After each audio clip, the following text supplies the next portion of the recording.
Merry Christmas and happy holidays from the Round Ball Australia crew. It is the 24th of December. We have watched football over the weekend. We are entirely unprepared to talk about it, but we are here anyway to show up for our twice weekly episodes completely through the holiday period. My name is Lachlan Avil.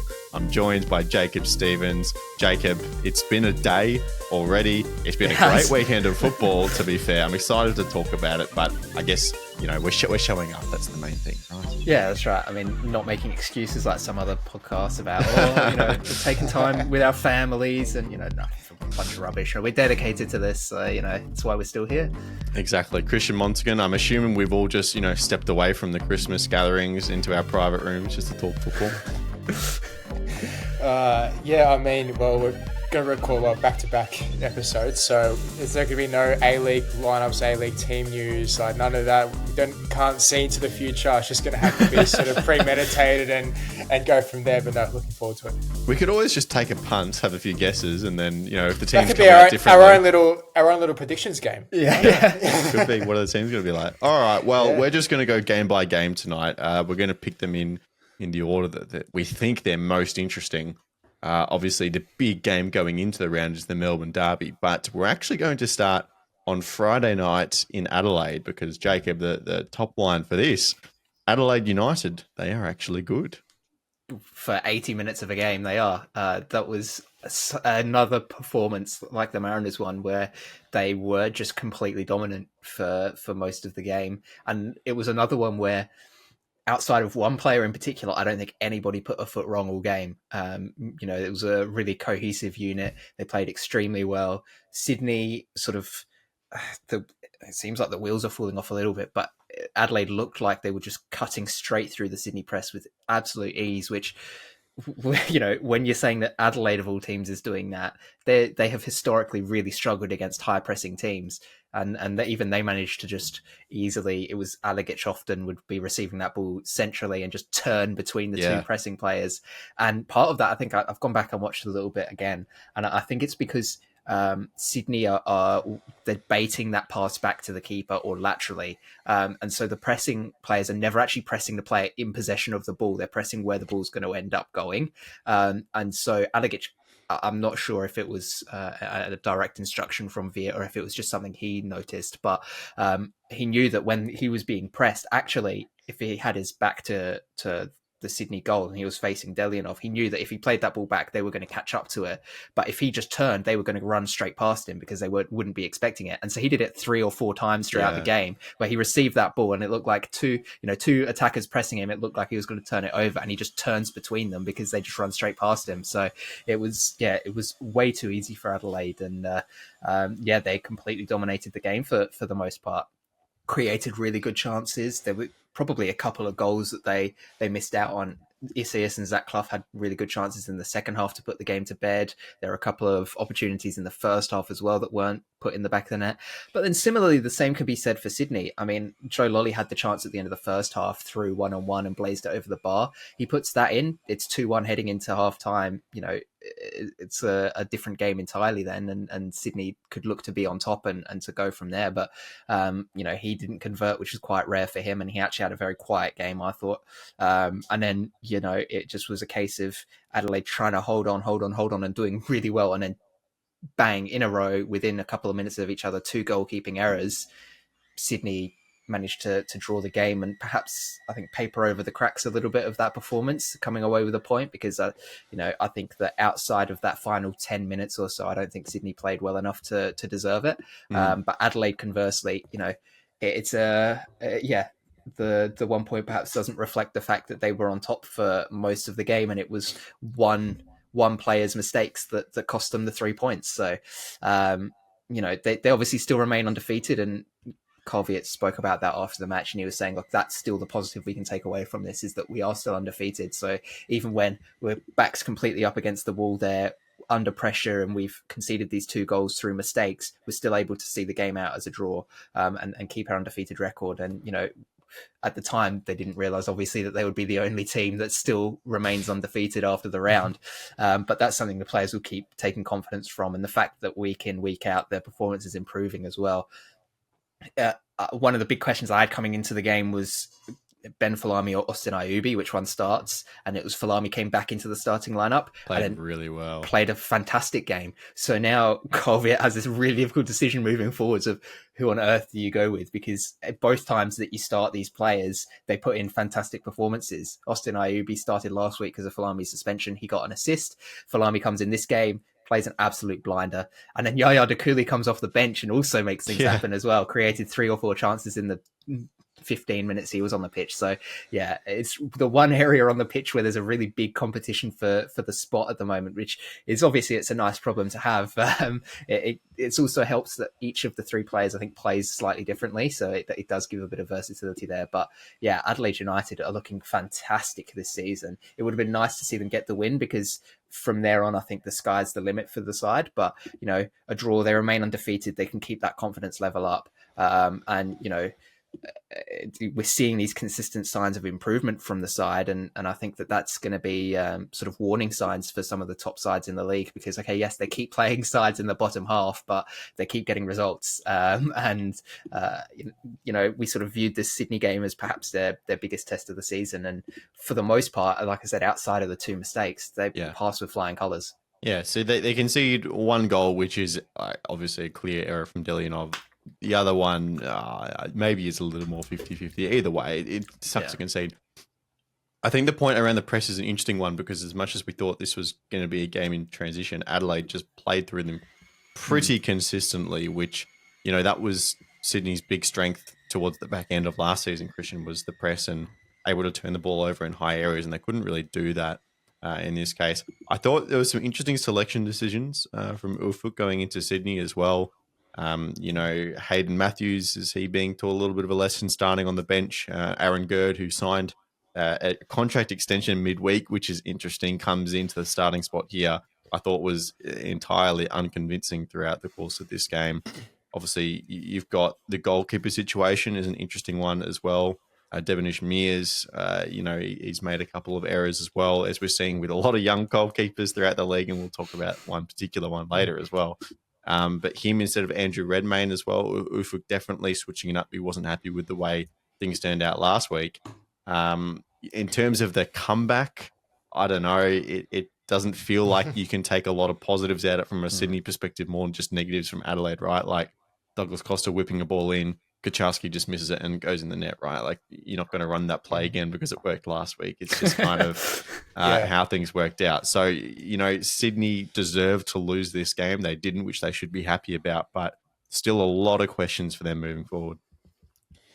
Yeah, not so much questions in terms of the attacking third. It's more defensively and the change that Tale's making. And I just think he's got to be very careful moving forward the rest of the season, how he juggles these you can say odd decisions, because you mentioned the goalkeeper decision, deciding to bench Redmayne, obviously a very experienced head in there, and then Hayden Matthews dropping down to the bench. I thought that was surprising as well when I saw that on the team sheet. Like, you can make as many changes as you want in the front third, and we've seen that from Sydney before, and they've been forced as well with a couple of injuries to Lolly and Costa.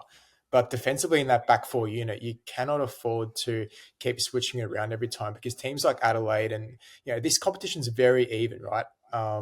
And you can ill afford to mess around or to experiment with different with players in that system defensively. You just can't at this level in the A-League. You just can't. So I think Sydney aren't in a position yet to play around. They're not, ahead by 5, 7, 8 points on top of the league. They're still fighting, right, to even make the top 2, even the top 4 at this stage, considering the rough start they've had, which we definitely didn't see coming. So, I mean, I thought there was some good, passages of play in there. I thought Adelaide did control the game better for most parts. Yes, they deserved the 3 points.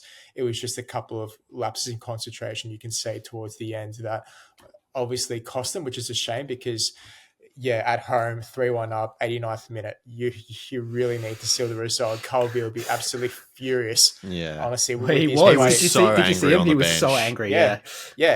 I'm talking about even like in the change rooms afterwards. I can't imagine what he'd be saying to the players. And like, yes, you've got to put an arm around them, but at the same time, like, they're just so disappointing because they've gone off such a good start this season.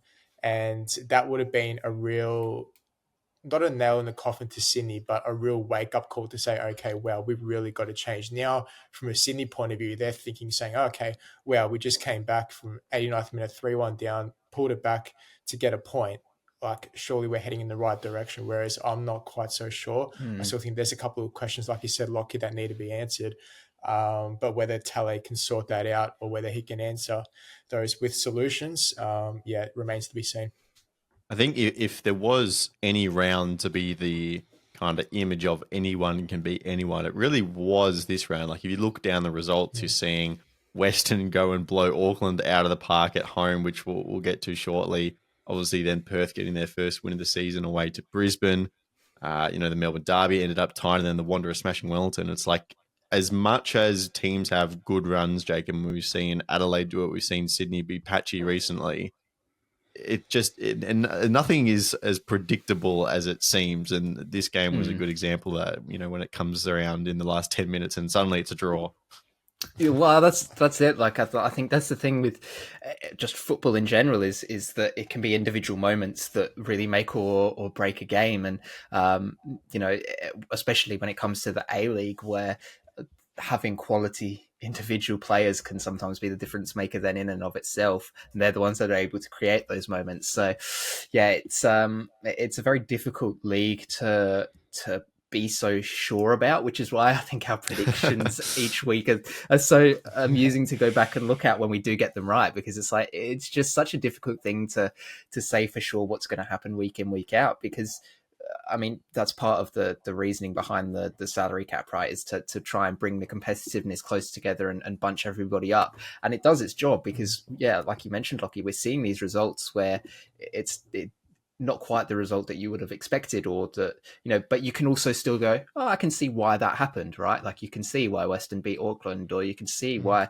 Perth are able to get the job done over Brisbane. You can see why Sydney were able to claim a point against Adelaide. Like it's not completely unreasonable. And I think that's part of why the A-League is just so fun to watch, is because anybody can beat anybody on any given day. There's nobody that's just going to run away with things. It's happened a couple of seasons, sure. I mean, you look back at some of the great Brisbane and Sydney sides, and yes, they were completely dominant, but for the most part, it's always been very, very tight and competitive on the field. And I think that's the key thing, is that we've obviously spoken about the salary cap in recent episodes and what that means for Australian sides when they go to Asia. But I think that what it means for the domestic league itself, it is just, more competition, better, a better spectacle on the pitch. And I think it's fantastic to see. And while it's a disappointing result for Adelaide, it was a fantastically entertaining game, and that's what we want to see more of. Interesting guest at halftime, Nestori Irinkunda. Oh, geez, it's been a while, apparently. It's been gone 6 months, I forget how to pronounce his name. No, Nestori Irinkunda. Obviously, the German league have this, break over their winter, so he came home, did an interview on Channel 10. They asked him, what's he thinking about his time over there? He made it very clear he's been talking to Bayern about going out on loan for the second half of this season, which is very interesting. I know Carl gave a bit of a tongue-in-cheek response to the question after the game about whether that club would be Adelaide. I consider that extremely unlikely, but interesting to see where he'll go. Christian, let's tackle Auckland dropping their first game in terms of a loss this season. Absolutely astounding. 4-0 it ended up, right? With Western United coming to town and just absolutely tearing them apart defensively. The first goal, obviously the penalty. You get the kind of referee obstruction call a little bit later on as well. But Western were extremely good value, came out extremely hard, and really took the game by the scruff of the neck and deserved 3 points.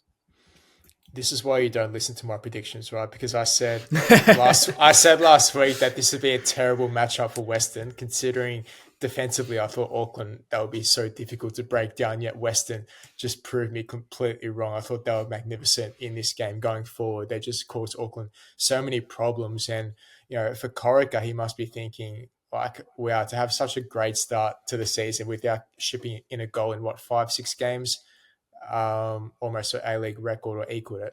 And then for this to concede 4 at home to Western, you have to look at the scoreline twice. So that's just how rare and shocking it was to see. But Western, honestly, they fully deserved it. Obviously, Auckland, yes, you can argue weren't at their best, that's for sure. But yeah, I just thought a play like Ibuzuki we touched on last week, just the little things he does, like the couple of flicks he puts on, to the wide wingers, and just his work rate, stuff you just don't see off the ball. It was just little things like that which helped Western, I thought, I guess, dismantle Auckland and help them obviously get the win. And just in that fashion, in that style, with such a young squad as well, I just thought the character, and I touched on it a few weeks ago, that's the one impressive thing I think of this Western United side, is the character and the personnel.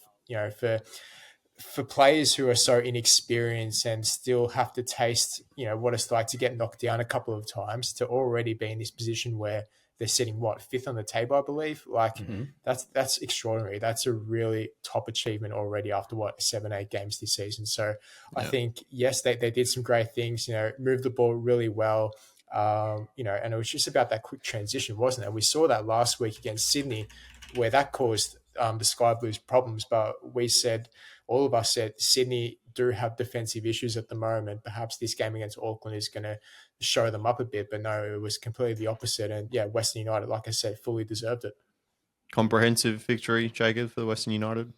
Definitely looked like it. And I think this and the Sydney games sort of show the ceiling of this side and what they can do and what they can be. But I think the big question is going to be, can they do it consistently? Because you mentioned there, Christian, it's obviously a very inexperienced squad.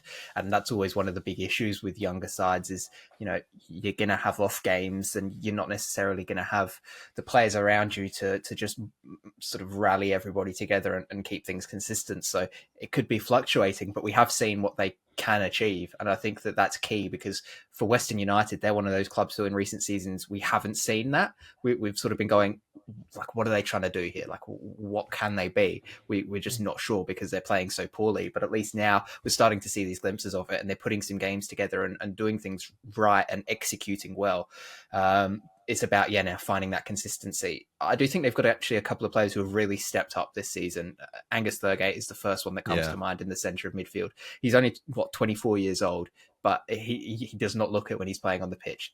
Not just because of the lack of hair, but the way that he controls the middle of the park. He's played fantastic. 150 A-League games now or something. Yeah.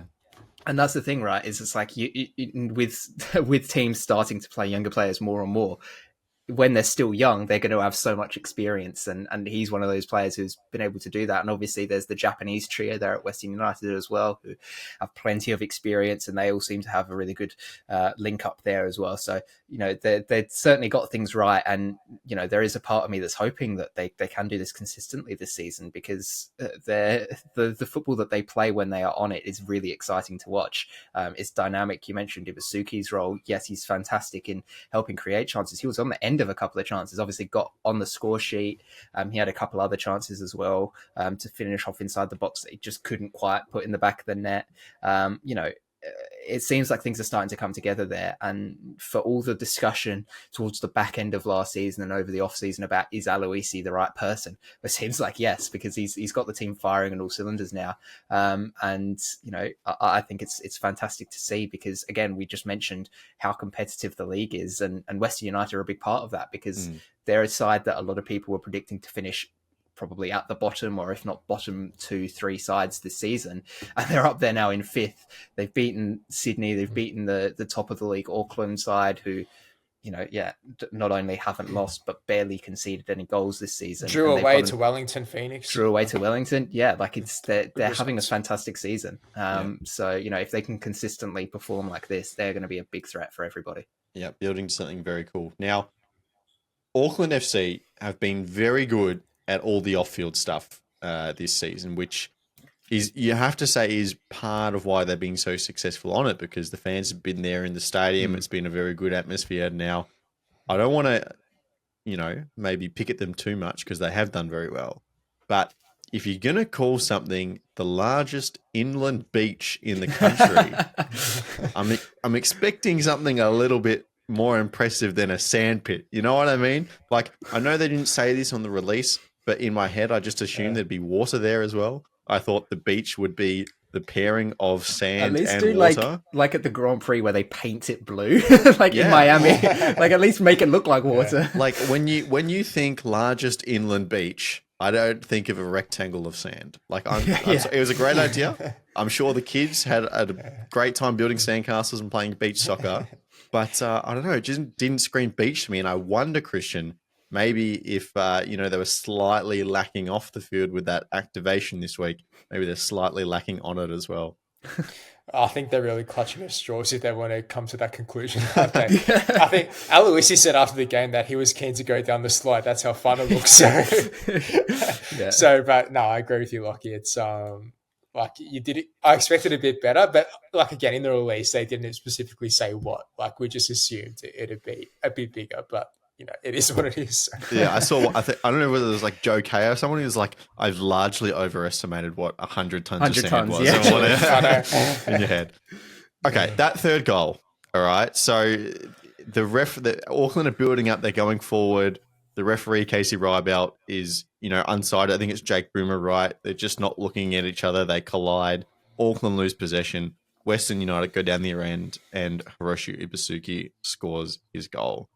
Christian, I know we have differing views of this. Would you like to explain how you would like this to have played out? Well, I think towards the end of our argument in the chat, Lockie, you agree with me in a sense because, like, I'm with you, right? The rules state that it was the ref made the right decision. So the argument here is that Christian, that. you're saying that common sense, obviously the referees had an impact on the game, drop ball, whatever, bring it back. It's unfair for Auckland to concede a goal in that scenario. And whilst I agree with you, the rule says, there's only drop ball scenarios when the ball hits the referee. And I'd like to note for our audio listeners, Jacob is nodding his head right now. Yes. So, I'm having a go at the rule more so than the referee. Yeah. Like that's where I was saying that just like common sense should prevail there because obviously blocking Brimmer's view, and I know what Jacob's going to argue soon, but like it resulted in a goal. Right? Like Brimmer was right behind the referee. It wasn't like the referee was like 5-10 yards away. It was like the referee was literally standing right in front of him, impacted Brimmer's position to not only get the ball, but to run back and, to get his man as well, who actually ran up to help with the goal for Ibuzuki. So like it just doesn't sit well with me how that goal stands. But again, I understand the rule. It just sucks. Yeah. It just sucks. Is that the kind of the synopsis here, Jacob? See, I kind of take a differing approach here in that why is it up to the referee to, like you just mentioned there, Christian, like she was a couple of yards in front of Brimmer. So Brimmer was the one that had sight of her, not the other way around. Like, he could have just adjusted his run slightly to not run into her. It's not that the referee is focused largely on the ball and the player with the ball, right? Because they've got to watch and make sure they're not fouled and all of that sort of stuff. And occasionally they'll glimpse over and look and see who's making runs so that they know where they might have to move to in a couple of seconds times when the ball is played. But they're not looking over that. They're not a number 8, right? They're not looking over their shoulder to see who's marking them, who's pressing them, or they're there, they're watching something because then they take their eyes off that, something happens, everybody's screaming at them, how did you miss that? That should have been a card here. I think that it's incredibly just problematic to say that the referee should be responsible for something like that. Like, yes, okay, from a player's perspective, you can understand how frustrating it would be for the referee to get in the way like that. Like, I can completely understand that and I empathize with that position. But conversely, it's like the referee is so focused on their job that they're not going to notice somebody running, making a run behind them or next to them or something. It's such a difficult one. And then you've got to go, okay, yes, they've impacted play, but who determines who's impacted the play or not, right? Like, it's just going to come back down to the referee anyway. and then to perhaps save themselves, they're going to go, no, I didn't impact play. And, so it's still problematic in that sense as well. So, I think it's difficult because what they've done well is go, right, and this, I don't think this used to be a rule until relatively recently, but when the ball hits the referee, right, obviously it's then a drop ball. Forced drop ball. Yeah, and that you can go, okay, yes, because the ball is something that the referee is paying attention to at all times, or at least should be paying attention to at all times. They can see it coming towards them, they can move out the way of it, sort of thing, right? If it does hit them, then they have clearly directly influenced the play. But yeah, touching a player basically, or obstructing a player or whatever, like it's a much more difficult thing to draw the line for a referee, because they're so focused on their job. I don't know. I understand why it's frustrating for players, but I just don't think that it would be the right move to say, well, we've got to do drop balls for that moving forwards, because who's the one that determines whether it's drop ball worthy or not? Like it just becomes this whole other can of worms. I think it's fine as it is. It doesn't happen frequently enough that this is the first time anybody's talking about it, sort of thing, like because it just happens so infrequently. I just don't think it's a big enough. And the reason why people are bringing it up because a goal resulted from it, right? Yeah. Like if it was a general passage of play, no one would be talking about it. Well, there was because one, of what led up to it. There was one a few years ago in the A-League. So a team had a free kick and they did like a fake one and they rolled it out to a player. And then the referee like almost obstructed the run of the player and the player had to juke and move out the way and then hit the ball, and it still went in the back of the net anyway. And everyone was talking about, the referee's lucky that they still scored that, because they'd have felt really bad otherwise. And it's like, I think that's perhaps sort of the situation here, is that it did end up resulting in a goal. So people are sort of noticing it a bit more. All right. Unlucky Auckland. Well done, Western. Let's go to Suncorp Stadium. Perth. They got their first win. The monkey is off the back. Zrilla has his first win as an A-League coach without Adam Taggart, no less, Christian, who was withdrawn with illness leading up to that game. That's got to feel good for them, obviously. And then conversely, got to feel so bad if you're Brisbane. And honestly, it has led to a lot of questions of if Ruben Zadkovic's job is still tenable at the Brisbane Roar. It's a really hard one to pick. Yeah, I didn't get to catch much of this game, to be honest, because I was on the way to the Melbourne Derby. So this game was played beforehand. So I didn't get to catch much of it. But all I can say is, from a Brisbane point of view, like, surely fans are saying, like, how long does Zadkovic have left, right? Because you lose at home to Perth. That is the lowest of lows. Like, and I can assume, like, from what the fans have been saying, I read a couple of comments on social media, just the game in general, they just played so poorly. And it's no surprise, because in Spurs this season, they've been just that. They've showed glimpses of promise, but at times they've just looked so disjointed, no cohesion, stuff like that. And it's like, what's Zadkovic doing on the training park to rectify and fix those things? You know what as well? Like, I think he lost a lot of fans last week with the whole time wasting stuff. Yeah. Like, as much as other fans were looking at that and not approving of it, there were plenty of Brisbane fans that were saying that is not what represents our club.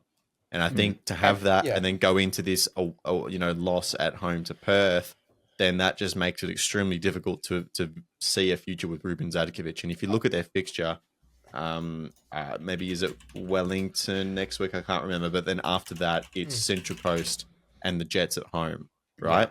Yeah. And so there are opportunities that you don't want to miss. So I think they have to be looking now. If it's not this week, it's next week.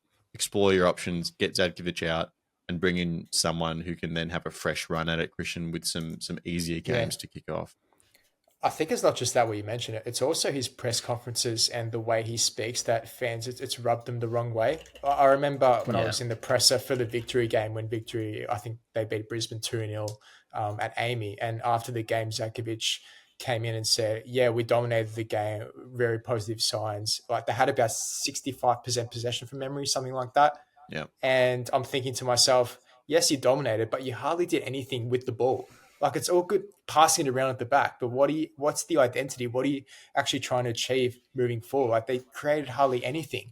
And I think for fans, it's like pulling wool over their eyes to say something's brewing here when it's really not. And it's like, what's Zadkovic trying to do? And then last week, to your point, like the time wasting with the Wanderers, like, again, no relegation. What are you trying to achieve? Go out there and try and win the game. Like, you should be trying to save your job. You should be trying to please fans, show them that you've got something to work with. There was just nothing. So if he's not sacked by the next week or two, then I'd be very surprised. The only reason why he wouldn't be is because of the limited options out there. It's like who's out there to replace him, right? Because last season you had Ben Kahn coming in. He was sort of a bit of a left field option. But it's going to have to be someone like that. Otherwise, who would take on this project? You'd have to be very brave to do so.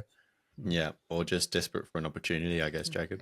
Yeah. Well, actually, I want to come back to something Christian just mentioned with the wool over the eyes, because I think that's something that's really annoying the fans, as well as that there's been, over the last couple of years, obviously a number of big changes at the Raw in terms of, you know, the staffing situations and organisationally how it looked and things. And one of the things coming into the season is the club preaching transparency and how they want to be open with the fans and things. But, you know, obviously now that things are starting to go bad, that the club aren't coming out and, like you said, Christian, going, this is what we're planning for, this is what we're looking to do, etc., etc. It's like things have gone bad and there's been a bit of radio silence, and the fans are starting to get a little bit angry at that because they're going, well, where's this transparency you were talking about? And obviously with so many things happening to this club, just even looking at coaches, you mentioned Ben Kahn there, but they've gone through like 3 coaches in a season and a half, and it's just what's the point? What's the plan? What are they trying to do? And that's what the fans don't have. And you know, it can be really difficult as a fan of a football club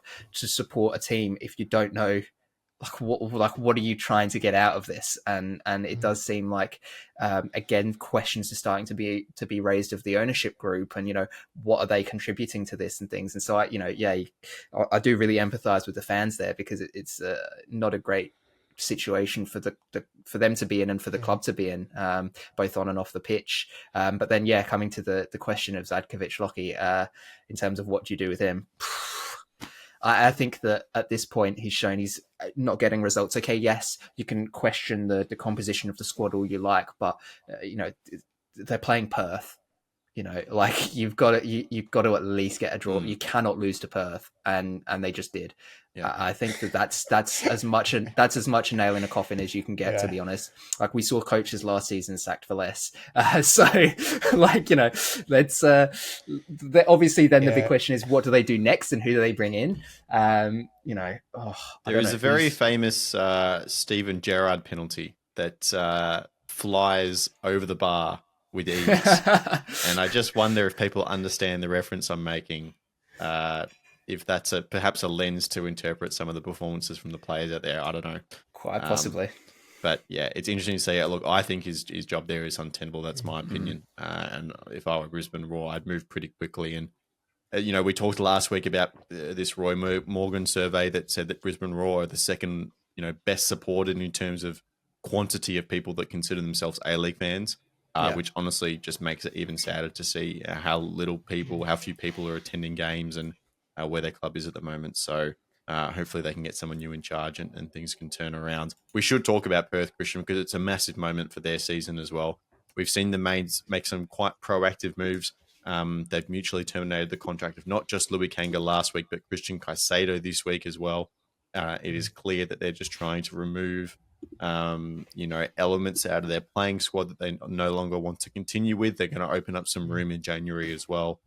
You got to hope as a Perth Glory fan that this can be some kind of motivation to push forward a little bit of a reset in January and hopefully kick on to a little bit more of a respectable second half of the season.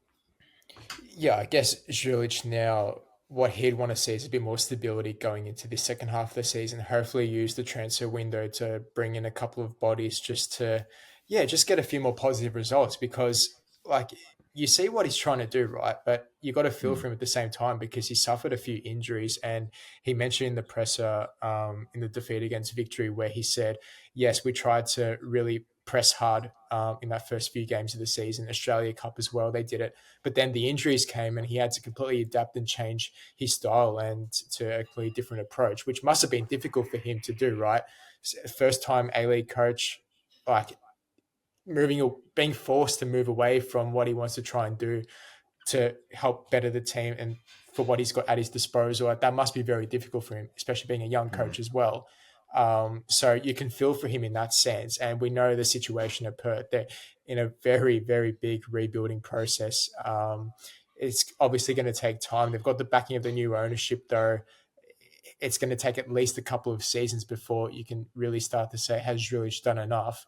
Because you can't just base it off 7-8 games to say, okay, he's not doing anything, get him now. That's just should not be the approach from the board at all. And I think the fans know that as well. If they're realistic, they understand the situation at hand. So yeah, obviously great win away from home. I don't think many fans would have expected it, albeit Brisbane haven't been all that impressive themselves. But again, this would have been a game where they would have thought, okay, if we're going to get 3 points this season, we better make sure that it's this game, because there's not going to be very few opportunities left in the season, I think. All right, let's tackle the Melbourne Derby Saturday night. 1-1 game. City came out of the blocks very well, got the early goal. They looked like they were going to grind out the win, then a mistake again from Patrick Beach. I think we can all conclude that that was the prognosis of it. Allowed victory back into the game. There were chances either way. It was a really high quality game of football, I thought, especially if you pair this one with Adelaide Sydney, two very just quality games of football, which is very entertaining. But Christian, in the end, it was just finished 1-1, and improvement from City, obviously, from the last time they played the last two teams. They just got completely thrashed out of the park in the first half. So positive for them, but probably on balance. I think Aurelio said this as well after the game, that a draw was probably the fair result. Yeah, I think firstly we have to mention the injury to Jimmy Jeggo in the warm-up, and that really derailed, I thought, City and their approach, because obviously... a tad. I mean, you bring in Zane Schreiber, a young kid, into a derby, into the starting lineup. Like, that must be a bit of a change, right? Like, I know you might argue it might not really make much of a difference. He's obviously put him in there for a reason. He trusts his ability, and he's a good player. But like right in the warm up, we know Jeggo, his capability. And I think whenever Jeggo hasn't played in this City side this season, I think they struggle. I think he's just the glue in that midfield for them moving forward. And I just think it was a bit of a blow. Not to say that they didn't play well, because that first half, I think they managed the game well. I thought they just gave victory, time, possession, but I thought that was their game plan. They took that one opportunity from Cohen, that one real clear-cut opportunity from Cohen, which is a great strike from outside the box. But yeah, from a victory perspective, again, just way too many wasted chances. Like, they're creating so much, but when they get into the penalty area, it's like, who's going to be finishing off these chances? And I think fans are really starting to get on the back of Burgos now, because I think from memory, his only goal has been in the first derby, in that 3-0 win. Yeah, a few in the cup, but then in the league, maybe. In the league, it's only been that. So, like, he is doing good stuff off the ball, but if you're not putting away these chances and letting teams back like City into the game, is there a question to ask, should Fornaroli get more game what time? about his impact when he came on, right? I was about to say, when the double sub was made, Fornaroli and Volupile, I thought the game changed. Like, there was way more intensity. The energy, you can just tell, and lifted another notch, right? And Fornaroli, you can see his work rate off the ball, just running endlessly. Like, he just did not care about anything, just wanted the ball, just literally doing doggies around the pitch. Like, for his age, like his late 30s, and he's doing that. That just shows how much he cares and the passion. Not saying that Burgos doesn't, but it's just a question to consider.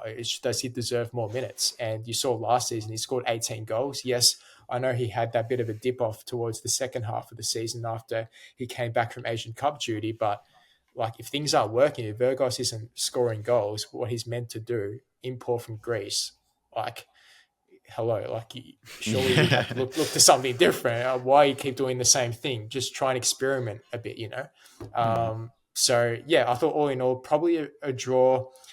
Yeah, just about a fair result. If victory won, you wouldn't complain, because they did create the better chances, especially in that second half. Vidmar admitted after the game that the second half wasn't their best showing, but the positive he took out of it was, they rolled up the sleeves. They really worked hard for it.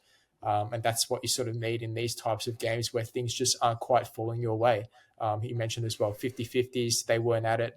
But in the end, to get a point in the derby, and no matter if you're playing terribly, to get a result, it's a positive result, considering, I guess, their mini rebuild phase, if you want to call that, trying to climb back up the table. So, yeah, all in all, very entertaining game, I thought. I think Melbourne City now, Jacob, winless in their... Sorry, not winless. Lossless, if you want to call that. Undefeated. That's the right word I'm looking for. In their last three. So you got Raw, Auckland, and then the Derby as well. That's an impressive run, right? We talked about the fact that before that, their 4 wins were against the bottom half. Well, not even the bottom half, but literally the bottom 4 of the table. 4, yeah. This is good from them. They've now really brought it to a couple of solid teams in the competition. And, Zane was talking last week when we had him on the show that their goal is to be top 2, top 1 in the league. So they've definitely proved that they're in around that conversation, as much as we've seen Western then blow out Auckland, Adelaide beat Sydney. Anyone can beat anyone. We know this, right? That's part of the fabric of the A-League. So I know you were talking about this pre-recording as well, but it really does feel like after the shake-up of results this week, it looks extremely open. And you can even look to, the Wanderers, we're going to talk about in a second how many goals they scored. Macarthur have still been inconsistent despite still sitting in 7th. And then we have Sydney and Wellington who, we'd hope would turn it around as well. So there is lots of reasons to be optimistic about how competitive this season is going to be after the first few rounds maybe showed us a few sitting above. Yeah, and I think for that reason as well, it puts some importance on these sides that are there or thereabouts. You mentioned some of them, obviously, your Cities, MacArthur's, those sorts of teams to, get results from these games of teams directly around them, because you're taking points off them as much as you're giving yourself points as well. And obviously it was the draw, but a drastic improvement over the last derby, and they'll take a lot of confidence from it, and the form that they found themselves in now to be sitting in 4th spot on the table. It sort of felt like perhaps heading into the season that they wouldn't quite reach that height, maybe breaking into the top 6 or something by the end of the season, but they're there now, and they've shown some performances that suggest that they could probably keep that up throughout the rest of the season. So while it is very open, it does present these opportunities for teams like City to go in and not cause upsets, but get these results over teams that are around them in the table, and really cement their spot as one of the top sides in the league, which is something that they've done essentially since they came into the league. Obviously rebranded as City, they've been one of the top sides, and it's what people expect from them is to have these good performances, be beating the top sides. So the fact that they're slowly starting to build their way back up to that, again, we would, I mentioned earlier, people having doubts over Aloisi, people having doubts over Vidmar as well, and whether he's the right person to lead City through this phase of their sort of rebuild type thing. And it looks like he seems to have the goods, because he's working with a almost completely depleted squad with injuries. Obviously now, add Jago to the list. That's another big one. It's not like he's losing depth pieces. He's losing his starters to injury, and he's still making do, and he's still getting results. So massive credit there, and to the others who have come into the squad and stepped up, because it takes obviously a collective effort to be able to do that, and they've all done, I think, pretty well to be able to keep victory at bay. Obviously victory will be ruining their missed chances and things, but that's the game of football for you. If you can't take your chances, you're probably not going to win, and City will be happy to come away with that and keep their little run of form intact, that undefeated streak, because again, like I said, it's in their hands now. If they want to be one of the top sides, they're going to have a lot of these games where teams are fluctuating in form all over the table, and if they can capitalize on it, then that'll be huge for them, because they'll be able to gain a bunch of points. All right, Christian, let's go to Parramatta. Wanderers 4, Wellington 1. Obviously, the first goal comes through a slip-up, which is a bit of a gift inside the first 60 seconds. But from there, the Wanderers absolutely just trampling on the goals, but still can't keep a clean sheet. And that has kind of just been a really good synopsis of their story for the entire season. We know they're an attacking team that are going to be able to score goals.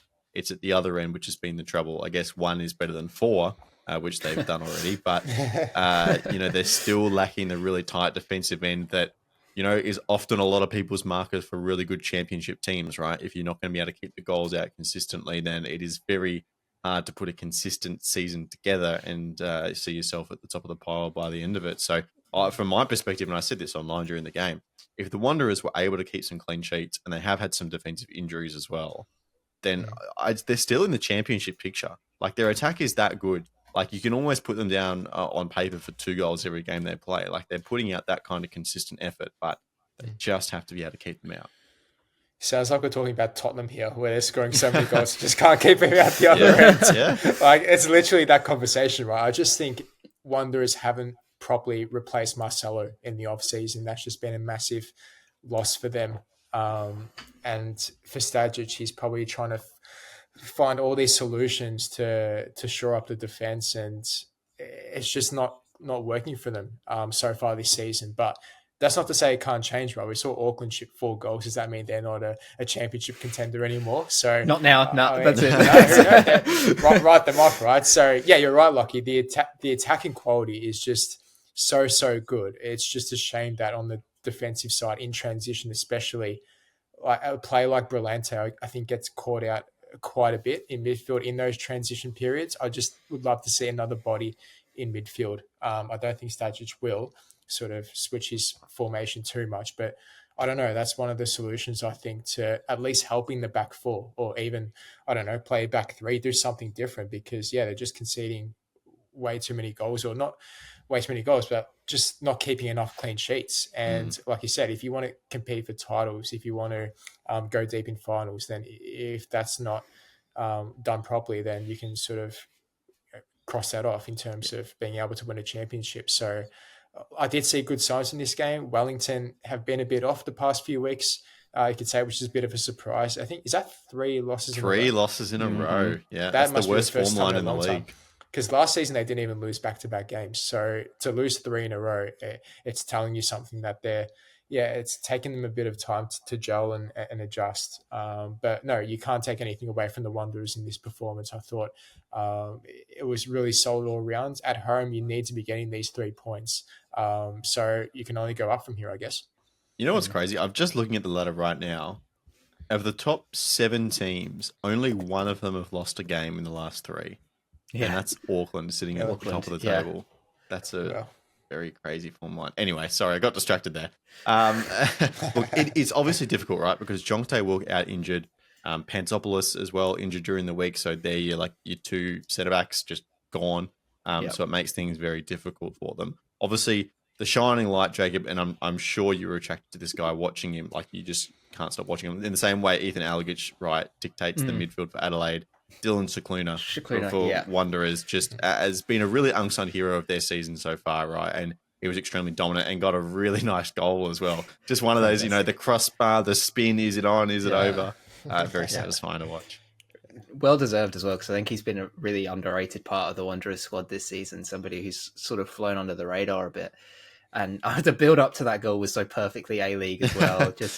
just it was messy and all over the spot, and then just a perfect finish to top it all off. Which it's like Antonis's goal that he got nominated for the Puskas. It comes from like a turnover that just happens to flop in midfield, and then you flick and you score. Similar kind of thing. Yeah. It's brilliant, but no, he's been a fantastic player. And Christian was mentioning, Josh Brillante, out of possession, not great, and that's where I think Shakuna has been a real bright spark for them. Is that out of possession, he still puts the work in and does a fantastic job as well, which is something that they need to support that rather weak defense. So the fact that he's able to defend really well and keep structure out of possession, and then go up and score an absolute wonder goal, fantastic strike, and help his team out on the score sheet directly as well. That's huge to have in a midfielder, that true box-to-box player. There's not many of them around anymore. It's the midfield is becoming very specialized. You're a 6 or you're a 10. You've got a specific role. So to have somebody who can do everything, that's huge, especially in a side like the Wanderers, where they're trying to find their feet and find out exactly what way they want to play. Yes, they want to be attacking and score goals, but what does that actually look like for them? Having somebody like Shakuna who can be so flexible in the midfield is massive for them. So yeah, I'm a really big fan of his. I think that there's a lot still for him to achieve as a player. I think he can go some really big places with just from what we've seen already this season from him. So I hope that Stadge continues to back him and give him these minutes and trust him in the heart of the midfield, because he's going to be a huge part of this squad moving forwards if they want to achieve things, because having a player like that, like I just mentioned, is so huge, and it opens so many possibilities up to the way that you want to play. And I think that the Wanderers, they really need somebody like that at the moment, and they've got him. Obviously it would be nice to have a few more players who are that sort of quality that reliably, but beggars can't be choosers. They've got one, so continue to back him, continue to give him minutes, and continue to give him the chance to impact games, because that's going to be their best chance, I think, moving forwards this season. Christian, can you put your finger specifically on what's going on in Wellington at the moment? Not really, considering last season, like they've brought in players like Rojas, they've got Barbarousas combining together. I just can't put a finger on it. Maybe defensively, they've just lost a bit. Structurally, they don't seem the same side as last season, I guess. I expect Italiano to turn it around, though. I think he's just such a smart and intelligent manager where he's going to pick little things out. But in saying that, it does need a bit of time. He's not that special where you just click a finger, it's just going to be fixed, right? I think it is going to take a bit of time to fix those errors and make those adjustments. We've seen him talk in press conferences. Like, he knows what he's talking about. He's so intelligent. Jacob loves him for his talking tactics. He offers like so much intel, probably a bit too much, like considering other opposition coaches probably feeding off that info. Well, yeah, tinfoil hat. Perhaps that's their problem, is that he's been too open. He's actually been talking, able to figure him out. He's actually talking a bit too much. Maybe a bit of an issue there, but like, they've got the quality on paper. I think they do have the ability definitely to turn it around. I don't think it'd be a case of they're sick and tired of Italiano after not even 2 seasons. It's not like they press really intensely every game. They pick their moments well. He's a good man manager. I think, no doubt they'll turn it around. All right, there you go. There are our A-League games in review. Macarthur Central Coast is happening tonight as we're recording, so you don't get anything on that one. But will we mention it brief? Oh, no, I guess we won't because we're recording the other podcast straight away. So the big news that has dropped on Monday, by the way, is that the internet streaming company DAZN, DAZN, has announced its acquisition of Foxtel. So that comes with obviously the legacy box setup, the KO, the binge as well. So very big sports player in Australia that could potentially have a lot of implications for Australian football. We're going to talk about that in a lot more detail on Friday's episode. All right. So stay tuned for that. That's going to be content there. And we're going to look forward to round, what are we now? 10 coming up? I've lost count. That's about a third of the way through the season, right? If you can in finals as well. So it sure is ticking along quickly, but that will do for this episode of the Round Ball Australia podcast. Jacob Stevens, thank you very much for today, mate. It's been a pleasure, Lockie. Christian Montegan, Merry Christmas. Thanks, Lockie. Merry Christmas to you too.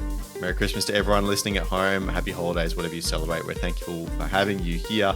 We will see you then on Friday. We appreciate your company. Goodbye.